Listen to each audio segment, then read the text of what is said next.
Well, hello again, everybody, and welcome back to Bracy Sports Media. This is Aaron Bracy, and I'm happy to be joined today by Associated Press sports writer Dan Gelston. Dan, thanks for joining us today here on Bracy Sports Media.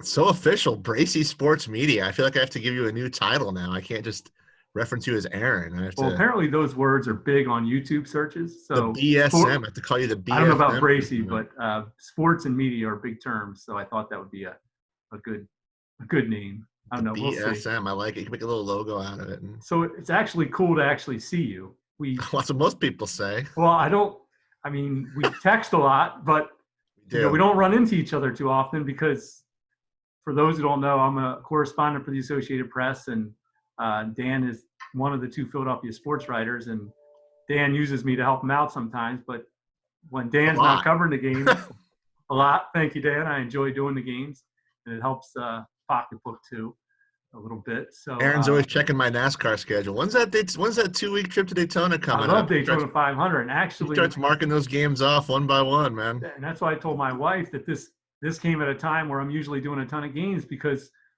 March, Rob Motti is down in Florida.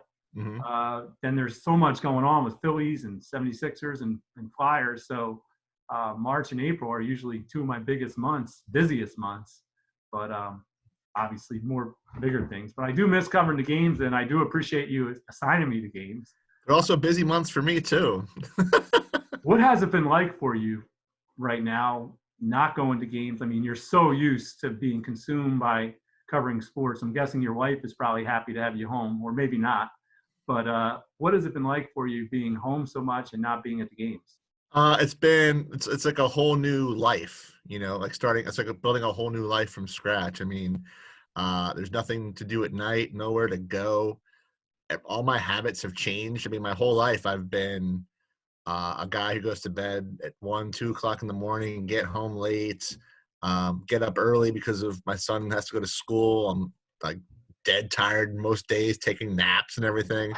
And the last couple of weeks I've been falling asleep like at 10 o'clock every night, actually sleeping 7-8 hours, and just looking for, stories to write. Some people will pitch things. I spend my time looking for things.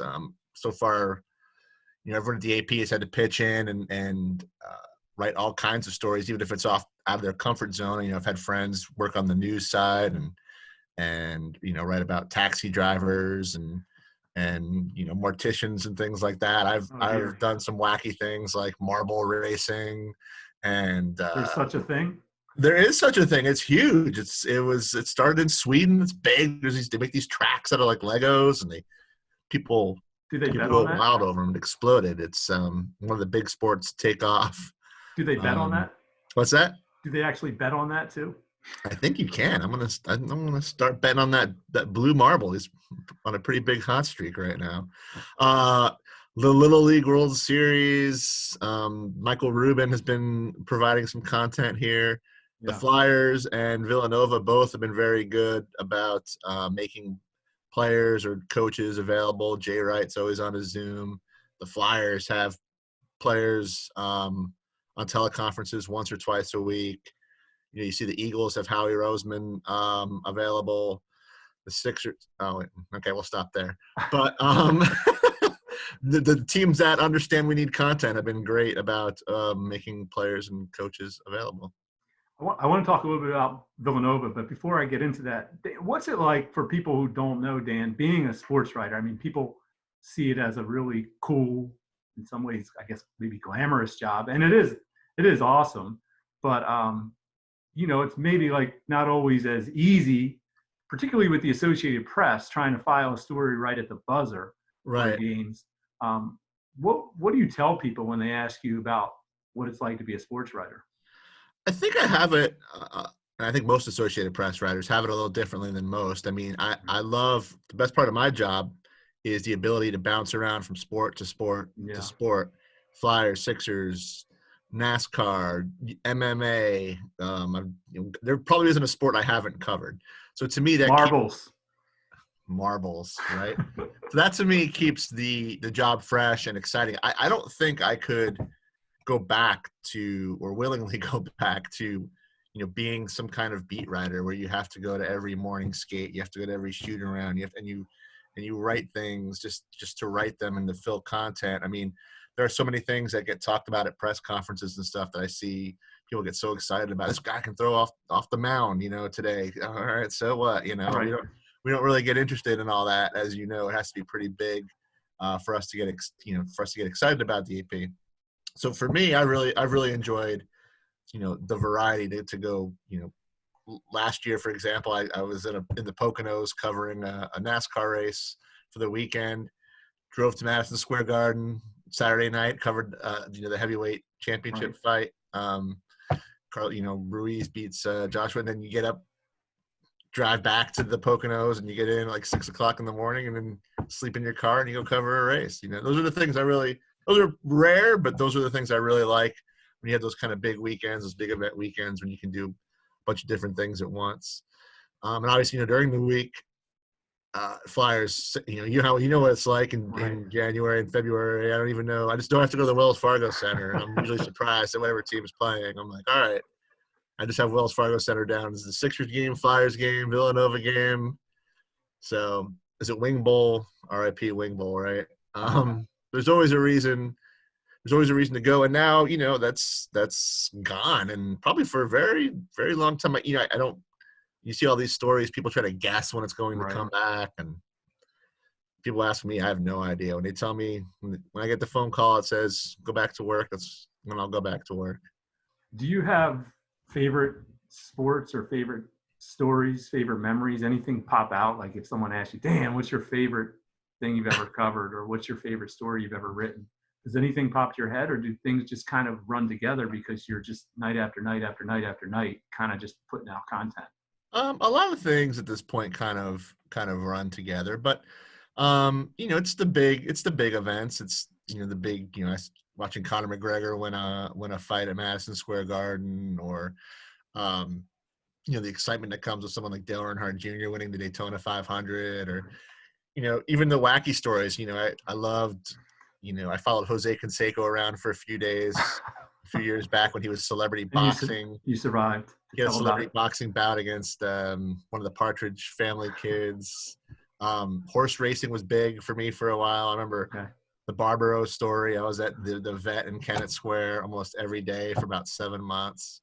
I got pulled off of other assignments. I couldn't leave the area. My old editor wanted me to stay in the area in case, Barbaro died. That's a story now that we would be like, oh, the horse is there, and we wouldn't pay attention to it now until, sadly he either died or, moved on to greener pastures. But those are just some of the some of the wackier things. I'm getting this thing where every few years I latch on to like a weird celebrity, and they become like my story for a few years. It was. Is that like Gritty for you right now? It was Jose Canseco. Okay.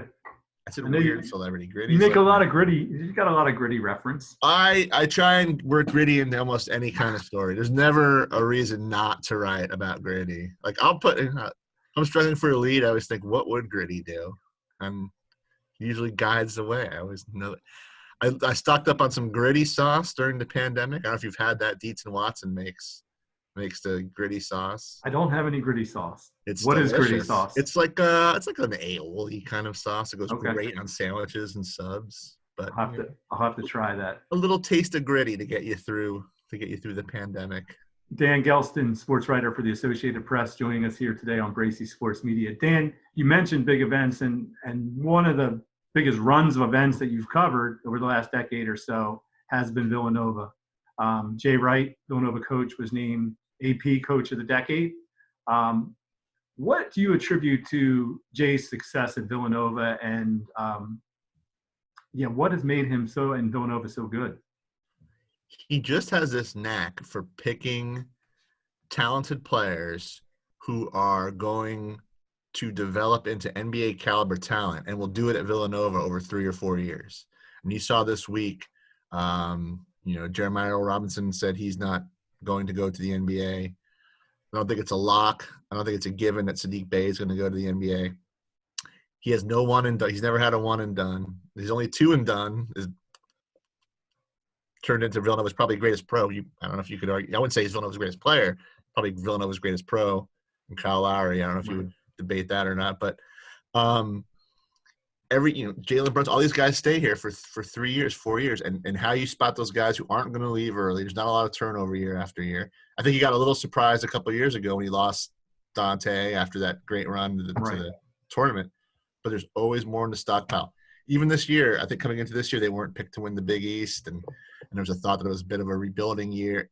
The guys he's not. I told him, at the beginning of the year, I think you guys are still going to win the Big East. The guys he brings in are just like the other ones he's been bringing. They're going to be great. They're going to be pros. They're going to be – might take him a little longer to get there because he was so underclassman heavy this year. But next year, I mean, exactly what's going to happen, especially if Bay comes back. They're going to be national title contenders again.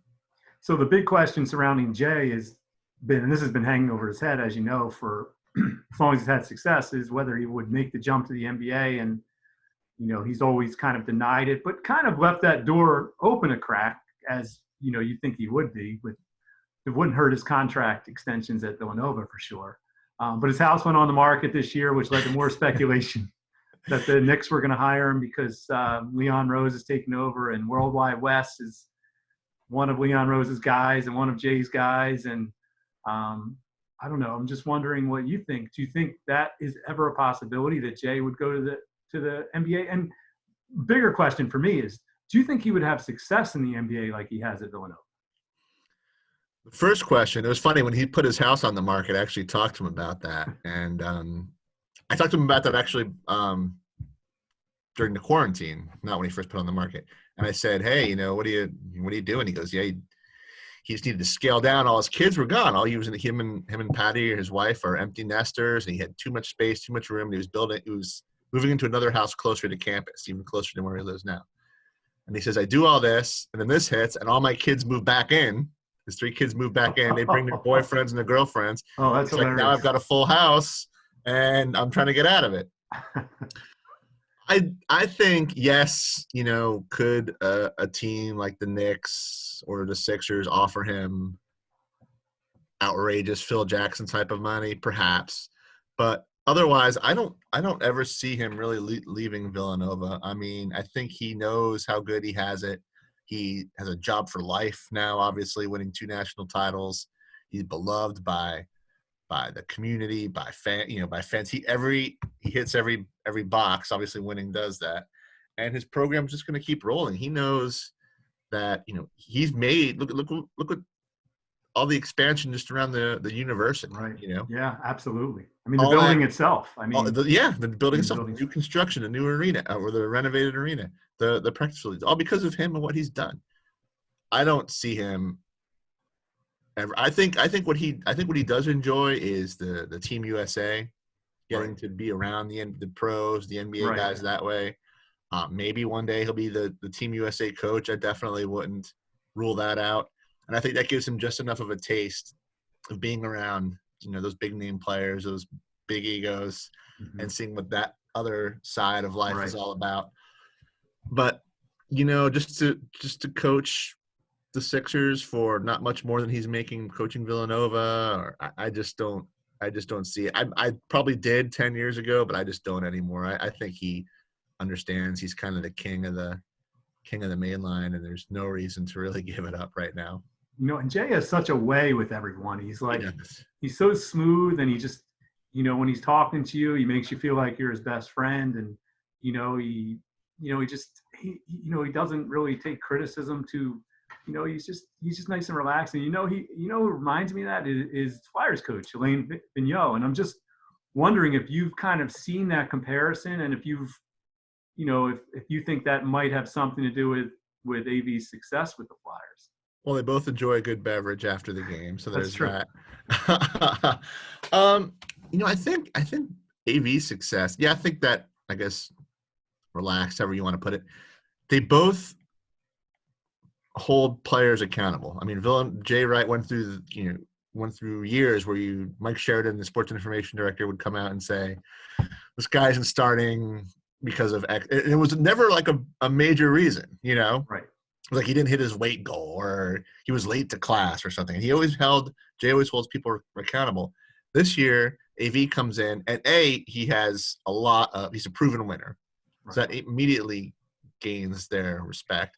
And he held everyone accountable. He was moving guys up and down the lines and the shifts, and JVR was, kind of demoted, a line or two. And I think people see that and they respect that and they know they have to give their best. Whereas, the last 3 years when they had a college coach, I don't think he ever was able to shake that college coach stigma. And that kind of cost him a little bit. Yeah, didn't have the same credibility. Right. When AV calls you out, he's been to a couple Stanley Cups. Yep.